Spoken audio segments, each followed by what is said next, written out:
മടിയുടെ അളവാണ് മനുഷ്യന്റെ ഭാവി നിശ്ചയിക്കുന്നത്. ബുദ്ധിയുടെ യഥാർത്ഥ ലക്ഷണം അറിവല്ല, ഭാവനയാണ്. ലക്ഷ്യങ്ങളാണ് നമ്മെ ആവേശത്തോടെ നിലനിർത്തുന്നത്. നമ്മുടെ ചിന്തകളാണ് നമുക്ക് ചുറ്റുമുള്ള ലോകം സൃഷ്ടിക്കുന്നത്. തന്റെ ലക്ഷ്യം തീരുമാനിക്കാൻ കഴിയാത്ത ഒരാൾക്ക് വിജയിക്കാൻ കഴിയില്ല. ജീവിതം ഒരു കണ്ണാടി പോലെയാണ്. നിങ്ങൾ പുഞ്ചിരിച്ചാൽ മാത്രമേ അത് നിങ്ങൾക്ക് നേരെ പുഞ്ചിരിക്കുകയുള്ളൂ. നിങ്ങൾ എന്നേക്കും ജീവിക്കും എന്നതുപോലെ സ്വപ്നം കാണുക. നിങ്ങൾ ഇന്ന് മരിക്കുന്നതുപോലെ ജീവിക്കുക. ഭൂതകാലത്തിൽ നിന്ന് പഠിക്കുക. വർത്തമാനകാലത്ത് ജീവിക്കുക. നാളേക്കായി പ്രതീക്ഷിക്കുക. നമ്മുടെ ചിന്തകളാണ് നമുക്ക് ചുറ്റുമുള്ള ലോകം സൃഷ്ടിക്കുന്നത്. മിക്ക ആശയങ്ങളും ജനിക്കുന്നത് ജീവനില്ലാതെയാണ്. അവയിലേക്ക് ജീവവായു നമ്മൾ കയറ്റണം. വ്യക്തമായ പദ്ധതികളോടെയും ഉടൻ പ്രവർത്തിച്ചും നമ്മളതിലേക്ക് ജീവവായു കയറ്റിവിടണം. ഒരു ആശയത്തെ താലോലിക്കേണ്ടത് അത് ജനിച്ച ഉടനെയാണ്.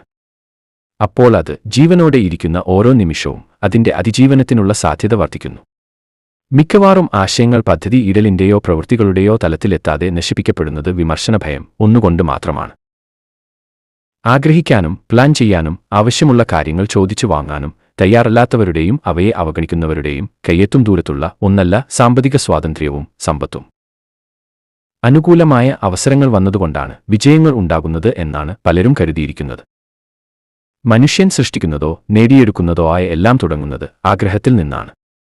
ആ ആഗ്രഹത്തെ ഒരു യാത്രയിലുടനീളം നമ്മൾ കൊണ്ടുനടക്കുന്നു. ഭാവനയുടെ ഒരു പണിശാലയിലൂടെ അത് കടന്നു പോകുന്നു. അവിടെ വെച്ച് അതിനെ ക്രമപ്പെടുത്തുകയും ചെയ്യുന്നു. ചരിത്രം ഒരിക്കലും സ്വയം ആവർത്തിക്കുന്നില്ല. എന്നാൽ മനുഷ്യരത് ആവർത്തിച്ചുകൊണ്ടേയിരിക്കും. ഈ ലോകത്തു സംഭവിച്ച കാര്യങ്ങളിൽ 1% മാത്രമാണ് പണത്തെക്കുറിച്ചുള്ള നിങ്ങളുടെ സ്വകാര്യ അനുഭവവുമായി ബന്ധപ്പെട്ടിരിക്കുന്നത്. എന്നാൽ ഈ ലോകം എങ്ങനെയാണ് എന്നതിനെക്കുറിച്ച് നിങ്ങൾ ചിന്തിക്കുന്നതിന്റെ 80% ഒരുപക്ഷേ ശരിയായിരിക്കും.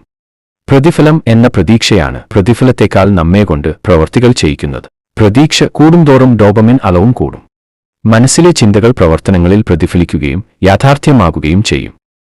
അതിനാൽ നിത്യവും 30 മിനിറ്റ് ശ്രദ്ധ ചിന്തകളിൽ കേന്ദ്രീകരിക്കണം. എന്താകാൻ ആഗ്രഹിക്കുന്നുവോ അതിനെക്കുറിച്ച് ചിന്തിക്കണം. അതുവഴി മനസ്സിൽ വ്യക്തമായ രൂപം സൃഷ്ടിക്കണം. ലക്ഷ്യത്തെക്കുറിച്ച് ഒരു പ്ലാൻ എഴുതിവെക്കണം. അത് നേടിയെടുക്കുന്നതുവരെ അതിനുള്ള പരിശ്രമം ഒരിക്കലും ഉപേക്ഷിക്കരുത്.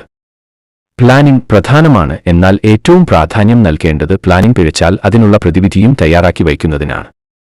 തെറ്റുപറ്റിയാൽ പകരം വയ്ക്കാനൊരു പദ്ധതി കൂടി തയ്യാറാക്കുക എന്നത് ഏതൊരു പദ്ധതിയുടെയും പ്രധാനപ്പെട്ട ഭാഗമാണ്. ലോകം ആരെയും അത്ര ദയോടെ കൈകാര്യം ചെയ്യാറില്ല. തീർച്ചയായും തുടർച്ചയായി അങ്ങനെ സംഭവിക്കില്ല. തെറ്റ് പറ്റാം എന്ന വിചാരം ഉണ്ടാകണം. പദ്ധതി വിചാരിച്ച രീതിയിൽ പോകാതിരുന്നാൽ എടുക്കേണ്ട നടപടികൾക്കു കൂടി പദ്ധതിയുണ്ടാകണം.